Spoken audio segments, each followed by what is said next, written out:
E aí, beleza? Quem fala aqui é o Renan e você está no canal Broken Imp Games para falarmos aqui no quadro Broken Review hoje de Bounty Stars. Esse jogo que foi lançado em outubro de 2025, ele chegou aí para PC e Xbox Series, chegando já logo em seu lançamento no serviço Game Pass Ultimate. Eu fui jogar só no final de 2025, começo de 2026 o jogo, e tava na minha lista para gravar essa análise dele, porque eu achei ele bastante curioso desde a sua premissa. Antes de qualquer coisa, eu acho que vale a pena a gente falar que ele é desenvolvido pelo estúdio Dino God e distribuído pelo Annapurna Interactive, que é uma distribuidora que eu gosto bastante e acaba trazendo jogos bastante diferentes pra gente. E agora sim, vamos falar mais diretamente de Bounty Stars, que é um jogo curioso, como eu falei, pela sua premissa, porque ele vai misturar algumas coisas que inicialmente podem parecer bastante distantes, mas que combinam bem entre si. Então a gente vai falar aqui sobre agricultura, construção de base e batalha de mecha. São três coisas ali que você pode imaginar um Transformers com Stardew Valley e falar, meu Deus, como que isso combina? E olha, a história do jogo, ela é interessante, tem alguns pontos do jogo que me incomodam, vamos discorrer sobre isso também. Mas, antes da gente entrar nos detalhes, já queria tirar aqui da frente a parte visual do jogo, que ele traz algo não tão realista assim, algo voltado um pouco mais pro cartoonizado, e eu achei bastante divertido o visual dele, combina com a proposta e combina também com o peso que a história passa, né? Muitas vezes quando a gente pensa num visual muito cartoonizado, você acaba pensando em algo muito divertido, muito fun, muito alegre, e aqui não é o caso, porque a gente vai começar com a narrativa em que nós controlamos uma pilota de mecha chamada Clan, e ela faz parte do exército. Nesse universo que a gente está falando do jogo, nós temos vilas com grupos de mecha e um governo meio centralizado ali, mas nós temos diversos exércitos de mecha oficiais. E a vila dela acaba sendo atacada por um exército mercenário logo no começo do jogo, e a gente vai ter, nesse tutorial, digamos assim, a vila dela sendo destruída por um outro mercenário que depois vai ser caçado. Isso logicamente traz um baque muito grande para ela, porque o irmão dela acaba assumindo a situação, a casa que ela morava e os conhecidos delas, muitos falecem, sejam que estavam na vila ou que faziam parte do exército dela também, e ela acaba se isolando em um rancho.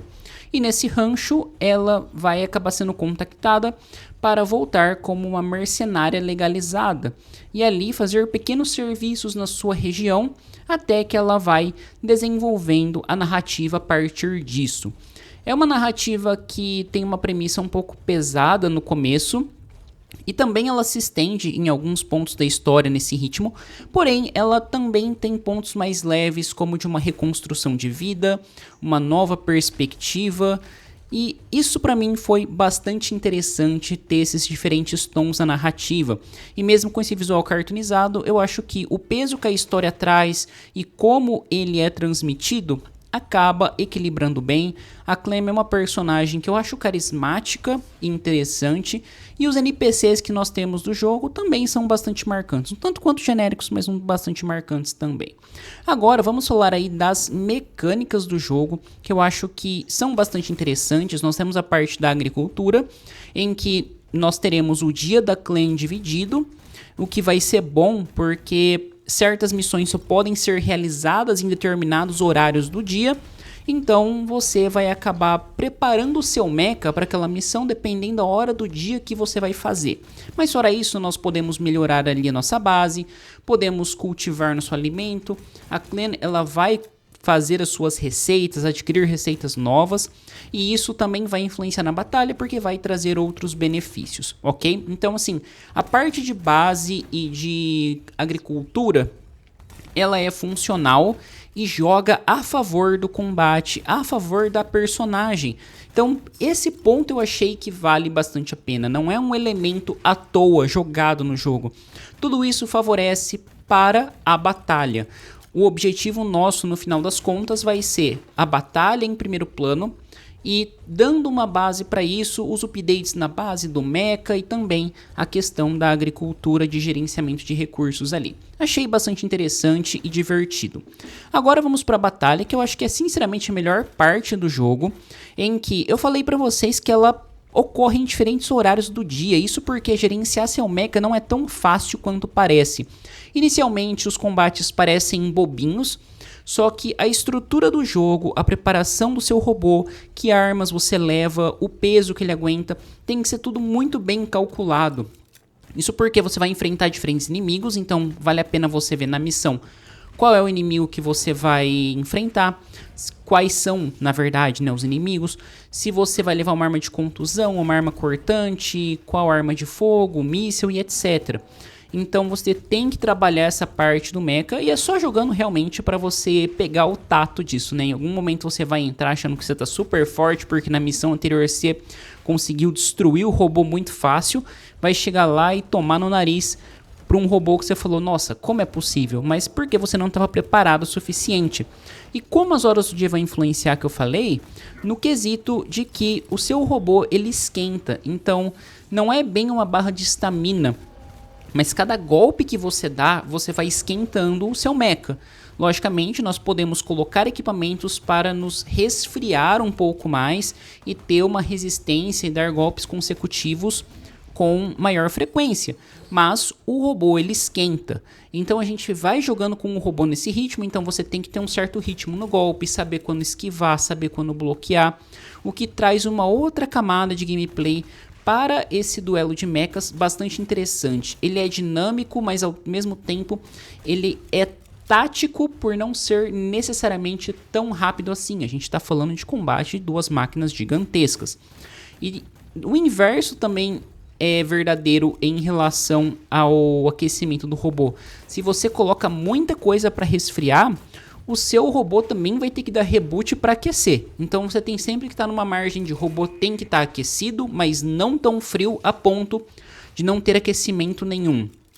Isso você vai sentir nos horários. Por exemplo, um robô com pouco aquecimento em uma missão à noite, ele pode sofrer certas penalidades e sofrer certos reboots, que é quando a barra atinge os extremos, seja o final ou o começo ali, né, fica no negativo a temperatura. E dito isso, nós temos uma variedade grande de equipamentos, os personagens são legais, e a única coisa que eu não gostei no jogo é porque você em algum nível vai ter que fazer um grind um tanto quanto grande, sabe? Eu acho que se o jogo fosse mais direcionado para a história, ele seria mais interessante. Ele tem uma base da agricultura e do base building interessante, que nem eu falei.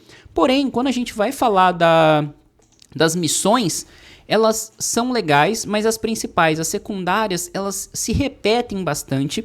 E muitas vezes, de capítulo para capítulo, você vai ter que repetir missões secundárias mais de uma vez para você conseguir pegar não necessariamente equipamento, mas recurso para comprar equipamento e equipar o seu mecha. Então essa repetição eu acho bastante chata de ser feita depois de um certo ponto. Até o capítulo 3 ali, você fala, pô, bacana, vamos fazer. Chega no capítulo 4, ai meu Deus, pra que essa missão de novo? E se você não fizer, você acaba empacando em algum momento. Então assim, é uma coisa que eu acho que pra quem é fã de mecha, de jogos de batalha de mecha, vai gostar da história, vai gostar da mecânica e não vai se incomodar da repetição, porque você vai estar batalhando com seu mecha, você vai estar melhorando ele e elaborando estratégias. Porém, se você curte o combate e não é aficionado por mecha, depois do capítulo 3 eu acho que o jogo pra mim dá uma empacada até pegar ritmo de novo, justamente por essa questão do grind, que estende a gameplay, mas acaba estendendo, eu acho que de uma forma um pouco artificial. Mas é um jogo que eu acho que vale a pena vocês darem uma testada e verem o que vocês acham dele.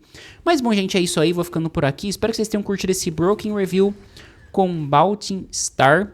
Joguem, eu acho que vale a pena o teste, que nem eu falei. Se inscreva no canal, ative o sininho, dê um joinha que ajuda bastante na divulgação. E nos comentários, fala aí pra mim se você já jogou Baltin Star, o que você acha de jogos de mecha, se você é aficionado por isso, se você gostaria de ver outras temáticas aqui no canal também. Lembrando que sugestões são sempre muito bem-vindas. Bom, é isso aí, muito obrigado e até a próxima.